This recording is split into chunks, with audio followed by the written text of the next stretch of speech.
오늘 만나보실 모델은 메르세데스 벤츠가 만든 또 하나의 전기차죠. EQ인데요. 자, 이제 벤츠도 점점 모델 확장에 힘쓰는 모습입니다. 사실 이 차를 이번에 처음 보는 건 아니거든요. 이전에 모빌리티 쇼에 나왔었고, 그때 S와 비교해서 뭐 차체 그리고 실내 등등을 먼저 봤던 바 있습니다. 그래서 뭐 감흥적인 측면에서 매우 뭐 새롭다 이런 것들이 많지는 않은데, 자, 하지만 차는 탔을 때 그 진가를 알게 되겠죠. 과연 메르세데스 벤츠의 EQE 350 플러스가 어떤 매력을 보여줄지 잠시 함께 느껴보시겠습니다.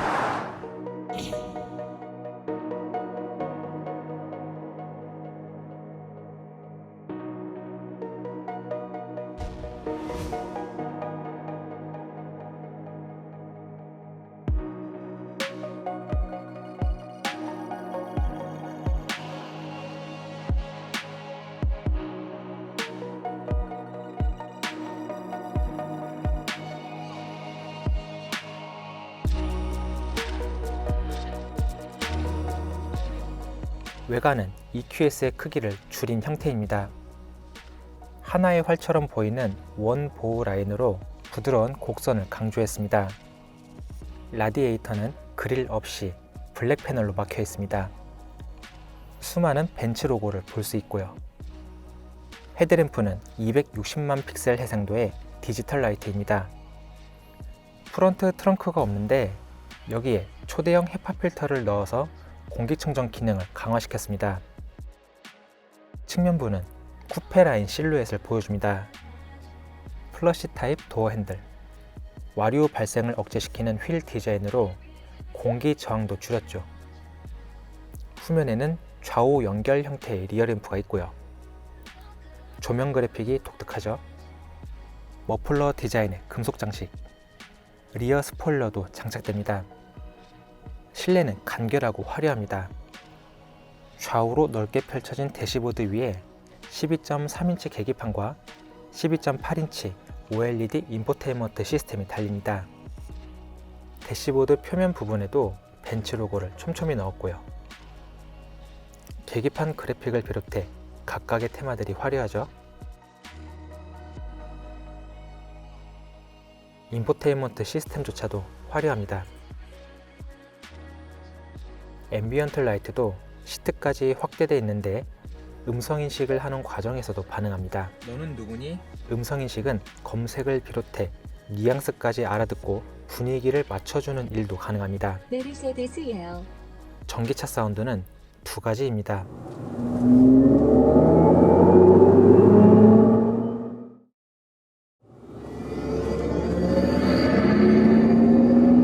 테슬라처럼 게임 기능도 넣었고요. 전기차 특화 기능을 볼까요? 충전 설정 및 에너지 흐름을 볼 수 있습니다. 에코 모드에 이어 최대 절전 기능도 탑재했고요.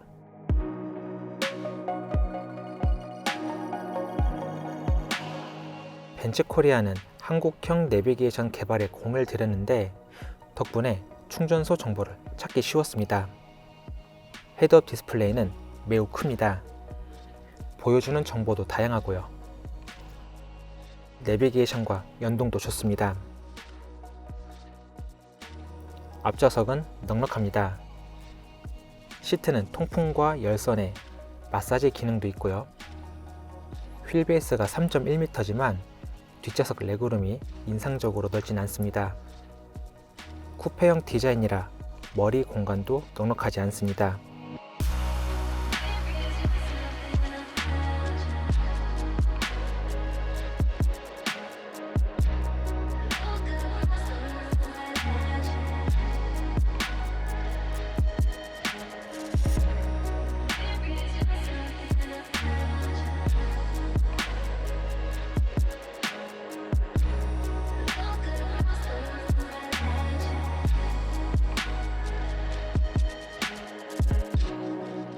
트렁크 공간은 비즈니스 세단으로는 무난한 수준이었고요.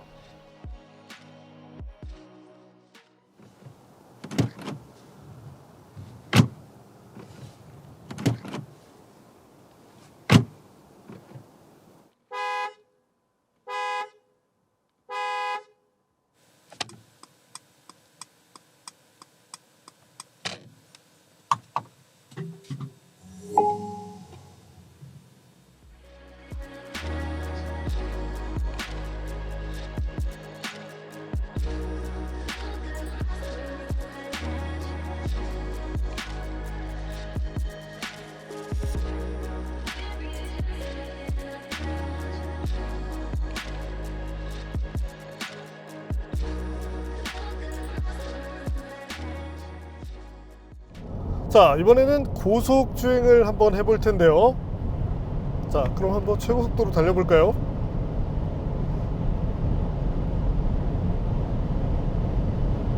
자, 꾸준하게 속도가 올라가죠. 그리고 속도 계상으로 215km, 16km 전후 실제 속도 기준으로 209에서 210km 정도, 이때 속도 제한이 이뤄집니다. 이건 제조사가 발표한 수치와 동일하죠. 자, 그리고 가속감을 봤을 때 이 차의 마력만 보면 굉장히 잘 달릴 것 같은 느낌이 있지만, 내연기관 것과 이 모터의 출력을 그대로 놓고 비교할 수는 없습니다. 물론 무게가 동일하다면 모터 쪽이 월등하게 빠르지만 대신 배터리를 적재하고 있잖아요. 자, 여기서 잠깐 무게를 볼까요? 이와 같은 무게가 실렸기 때문에 사실 이제 내연기관 때부터 있는 공식이지만 이 마력 대 충량 이런 것들을 계산했을 때 실제 이 차가 달리는 느낌, 대략적으로 내연기관 기준 한 230에서 한 40마력대 세단을 모는 느낌이 납니다. 중형급 기준이고요. 발전 가속 성능 자체는 전기차가 대부분 빨리 나옵니다. 하지만 이 지속하는 부분, 특히 고속으로 도약할 때는 내연기관 모델과 아직은 차이가 많이 나요. 테슬라 모델 3 같은 경우도 어땠나요? 최고속도 260km로 되어 있지만 제가 동일한 조건에서 돌았을 때, 물론 무리라면 돌 수 있지만 240km대, 대략 한 300마력대 후반만 가도 시속 200km의 실속을 넘어서거든요. 그런 걸 놓고 보더라도 아직은 이 전기차와 내연기관 간의 특성 차이가 있다. 다만 발진 가속 기준을 시속 100km까지만 가져갈 때 차이가 난다. 네, 이렇게 봐주시면 되겠습니다. 자, 그리고 다른 것보다 벤츠라고 했을 때 가장 인상적인 부분이 있죠. 네, 바로 고속 주행 안정감입니다. 서스펜션 세팅도 꽤 잘했어요. 약간은 튀는 느낌이 있긴 합니다. 그리고 차체도 하이브리드 또는 이제 전기차에 익숙하신 분들은 내연기관과 달리 차체가 약간은 경직된 느낌을 준다는 것을 아실 텐데요. 물론 과거 대비는 많이 나아졌지만 그래도 뭔가 좀 이들만의 그런 특별한 느낌을 받게 되고, 하지만 서스펜션의 탄력성, 물론 EQS처럼 에어 서스펜션을 통해서 정말 환상적인 그런 승차감까지를 만들어내지는 못합니다. 하지만 현재 모델, 이제 국산 모델인 제네시스 EG80 이와 같은 모델과 비교를 한다면 확실히 이제 서스펜션 쪽은 노하우를 많이 갖고 있기 때문에 벤츠 쪽이 좀 더 잘하는 모습이고, 그리고 다른 것보다 안정감 측면, 네, 여기서의 만족감이 충분하네요. 자, 벤츠 EQE 350 플러스와 함께 가볍게 달려보죠. 천천히 움직이고 있을 때 이때 중요한 건 승차감이죠. 자, 기본 승차감은 잘 조율이 되어 있습니다. 지금 컴포트 모드로 주행을 하고 있는데 일단 부드럽게 움직인다는 느낌을 운전자 그리고 승객들에게 잘 전해주고 있고요. 자, 승차감 잠깐 볼까요?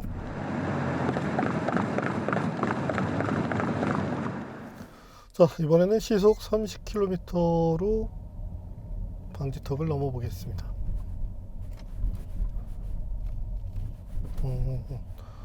초기에 턱을 만났을 때 그리고 떨어질 때까지 상당히 부드럽게 전개가 되는데요. 확실히 승차감에서 좋은 점수를 줄 수 있겠네요. 특히 이렇게 핸들링 잘 나오는 차들이 승차감을 이렇게 구현하는 거 보면 참 이 기술이라는 부분 확실히 느끼게 되는데, 우리가 잘하는 것도 있고 해외 이제 브랜드들마다 각각 잘하는 것들이 있는데 확실히 벤츠는 서스펜션 쪽에서는 거의 최고네요. 이번에는 시속 50km 정도로 계속된 굴곡을 지나가 보겠습니다.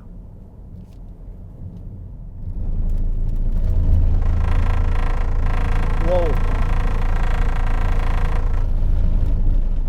썬루프 떠는 소리가 엄청난데요. 이게 특정 속도 때 한 1km 정도 차이로 굉장히 소리가 납니다. 이게 그냥 지나갈 때는 괜찮거든요. 승차감에서는 분명히 좋은데 지금 또 안 나요. 아, 여기 이게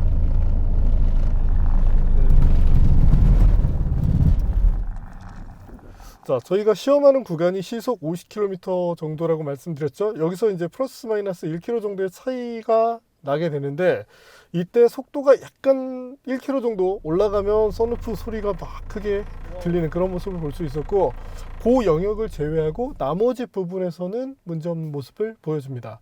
승차감 자체는 좋은데 좀 거슬렸어요. 물론 여러분들이 일반적인 환경에서는 이런 주행을 하실 일이 없기 때문에 단점이라고 얘기할 수는 없고요. 승차감 자체는 좋은 편입니다. 확실히 주행 질감 그리고 승차감 이 모든 것들을 잘 잡아내고 있죠. 노하우가 많이 필요한 그런 부분인데 확실히 여기서는 잘합니다.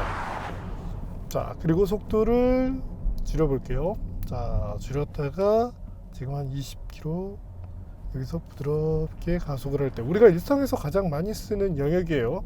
자, 이렇게 해서 부드럽게 시속 70, 80 이런 환경에서 전혀 부족함이 없습니다. 오히려 전기차의 강점 중에 하나가 이 소음이 없다는 것인데, 이것과 맞물려서 정말 편안함, 그 편안함을 배가시켜 준다는 점이 최고의 이점이다, 이렇게 말씀을 드리고 싶네요. 자, 그러면 이제 EQE 350 플러스 스포츠 모드로 놓고 한번 달려볼까요? 네. 회생 제동 단계는 사용하지 않고 있습니다. 자,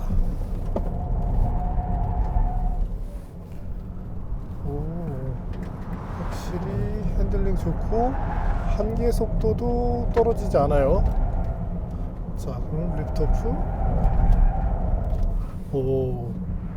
자, 일부 모델들로 저희가 이제 시험하는 것들이 있죠. 특히 이제 전기차 같은 경우가 스티어링 앵글이 많이 돌아가 있는 상태에서 가속 페달을 확 떼면, 네, 그때 리어가 이렇게 미끄러져서 뭐 심각하게 이제 카운터를 요구하는 그런 차들도 있었는데, 지금도 뗐거든요.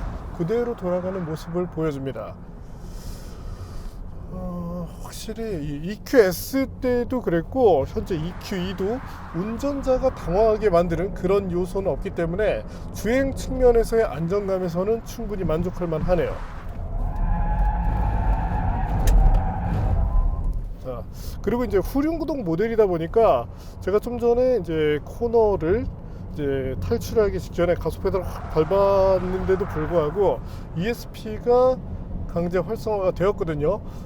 현재 이 ESP도 컴포트, 스포트 이렇게 두 가지로 나눠져 있는데, 컴포트에서는 조기 작동, 이 스포츠에서는 약간 뒤에 작동하지만 기본적으로 주행하는 이 앵글이 틀어지는 그런 문제가 나타나지 않도록 해주고 있습니다. 뭐 상당히 보수적이에요.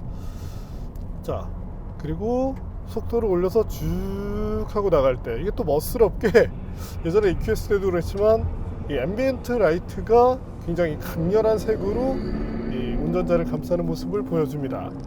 그래서 시각적인 그 가속의 만족감을 느낄 수 있다는 것도 특징이고요. 자, 근데 타이어의 미끌림은 의도로 계속 유도를 해서 가속 페달을 밟고 있는데도 어지간해서 미끄러지는 모습은 거의 없네요. 확실히 그냥 이게 잘 만들어진 차라는 것이, 내가 스티어링 휠을 이렇게 돌리잖아요. 그 궤도를 얼마나 잘 따라가느냐가 중요한데, 사실 감동을 했던 차가 올해 하나 있었죠. 자, 마이바흐였습니다. 그냥 딱 고정하고 있으면 그대로 가는데, 그렇게 긴 차가 정말 최고였죠. 자, EQS는 사실 그것과 비교한다면 그 정도까지는 아닙니다. 뭐 물론 가격 차이도 있어요. 하지만 전기차로서, 자, 사실 지금 2등급의 전기차들이 많이 나와 있지 않죠. 그렇다면 우리에게 이제 익숙한 EG80과 비교를 한다면 사실 차이는 많이 납니다. 하지만 그럼 EG80이 나쁜 차인가? 또 이렇게 보면 소프트웨어적인 측면, 우리가 뭐 쉽게 말하면 편의성 측면에서는 제네시스가 확실히 잘해요. 반면 차에서 느껴지는 본질적 측면, 여기서는 확실히 벤츠가 그래도 오래 만든 브랜드답게 잘하는 모습을 보여줍니다. 그래서 지금도 그렇지만 스티어링 들어갈 때 핸들링, 승차감, 네, 이런 차의 기본 요소, 여기서만큼은 더 높은 점수를 줄 수 있게 됩니다. 자, 그럼 가속 성능 얼마나 나오는지 볼까요?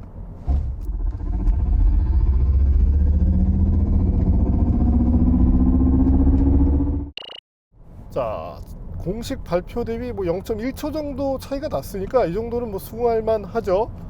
대략적으로 느낌으로 보면 이 350보다 약간 떨어지는 정도의 느낌을 보여줍니다. 이 전기차 특성 때문에 모터 출력은 많이 높은 편이지만 실제 차가 나가는 느낌, 이런 것들은 내연기관 한 200마력대 중반 정도와 맞먹는다, 이렇게 봐주시면 되겠습니다. 자, 그렇다면 이번에는 EQ350 플러스 파워 유닛에 대해서 한번 알아볼까요? 먼저 출시된 것은 EQ350입니다. 215kW급, 우리 기준 290마력대 모터를 탑재하고 있죠.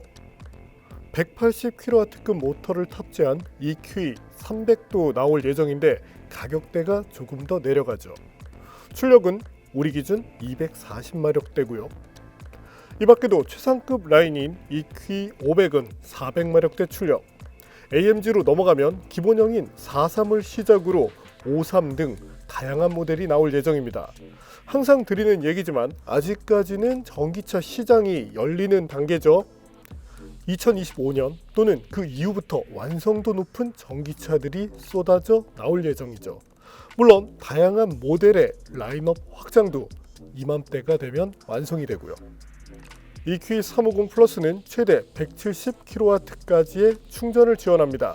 시장에 가장 많이 깔린 급속 충전기가 50에서 100kW급이니 아직까지는 큰 아쉬움이 없죠. 그러나 시간이 지남에 따라 200kW급 또는 그 이상으로 업그레이드가 되기 때문에 그때가 되면 아쉬움이 커지게 되죠.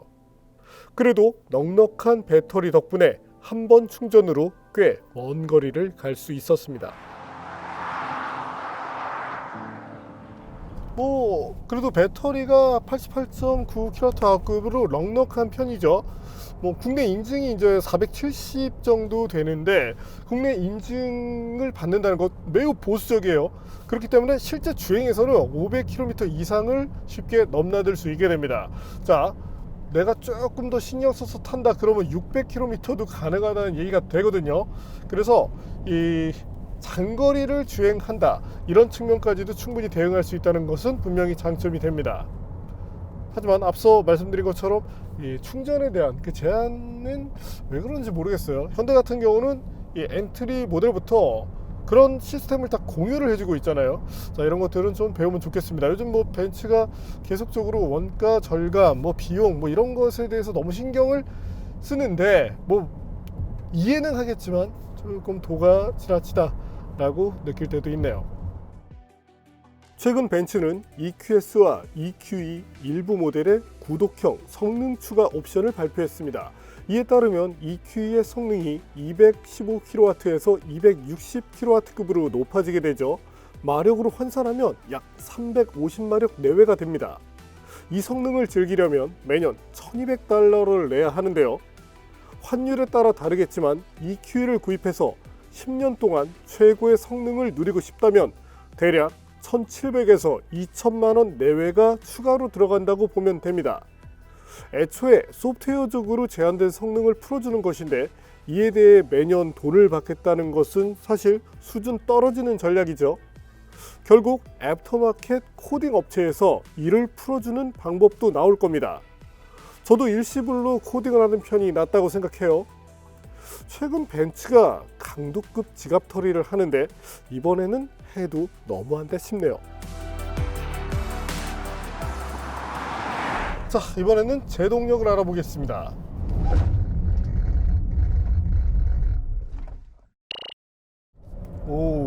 확실히 이런 차가 달리는 부분에 대해서는 욕심이 많은 브랜드답게 제동에서도 확실해요. 자, 다시 볼까요? 자, 그리고 급제동할 때 이렇게 시트벨트를 당겨주는 여러가지 안전성 부분에서는 분명히 충실하네요. 자, 그렇다면 이번에는 EQ350 플러스 정숙성을 볼까요? 네, 체감 정숙성도 매우 중요한데 여기서도 충분히 만족할 만하네요. 그리고 EQE, 자, 이 클래스급 모델로서 물론 이제 등급이 좀 여러 개 나뉘긴 하는데, 자, 그래도 플러스라는 모델의 특성을 감안하면 뭐 가격이 아주 나쁘다고 생각되지는 않습니다. 요즘 뭐 너도나도 다 가격을 올리고 있는 추세고, 경차도 뭐 이제는 2천만 원대가 그냥 보편화 되었잖아요. 그래서 소비자분들이 비싼 차값에 대해서 이제 거부감을 느끼시지 않기 때문에 저희도 이제 이 부분에 대해서 말하는 것이 매우 이제 조심스럽습니다. 실제 풀옵션 모델들이 가장 많이 팔리고 있기도 하고요. 뭐 그런 것에 비춰 바라보면 그래도 이 차 배터리 용량, 그리고 현재 퍼포먼스 구현, 그리고 차량 완성도 이런 걸로 놓고 보면 이 차는 그렇게 나쁘다고 생각되지 않습니다. EQS450 플러스와 비교를 하면 맞아요, 450 쪽이 월등히 낫습니다. 컴포트 측면에서 분명히 그 녀석은 S클래스의 본질적 가치, 그런 것들을 체감으로 보여주거든요. 하지만 내가 운전하는 환경에서 그 모든 것들이 필요하진 않죠. 그렇다면 EQ350 플러스는 충분히 오너 중심에서 매력적인 차, 특히 장거리 중심에서 매력적인 차로 포지셔닝 한다고 생각을 합니다. 사실 이제 뭐 43, 53 이런 이제 AMG 버전들도 궁금해지고, 나중에 가서는 이제 궁극적인 모델들이 나오게 되겠지만 가장 현실적인 모델로서 뭐 이 정도면 나쁘진 않네요.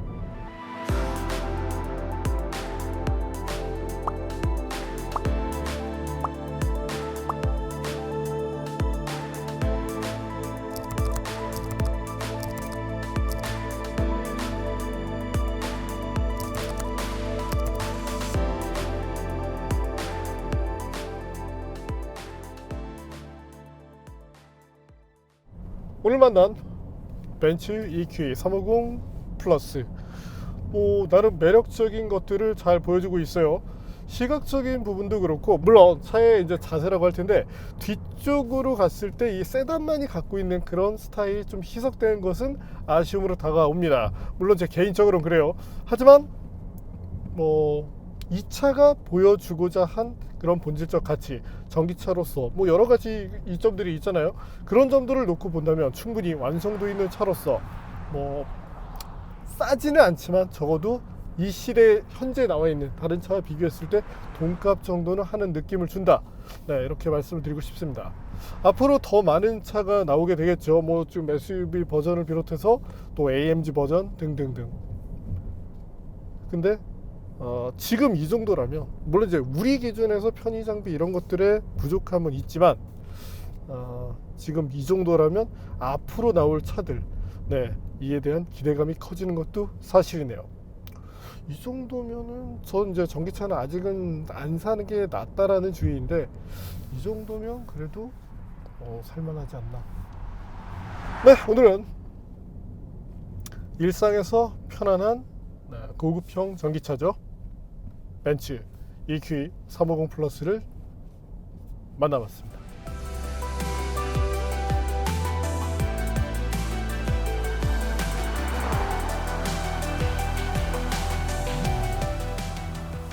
자, 일단 다시 한번 말씀해 주세요. 당황스럽죠? 자, 혼자 가다가 이런 소리 들으면 무서울 수도 있어요. 죄송해요. 오류가 발생했어요. 그런 것 같네요.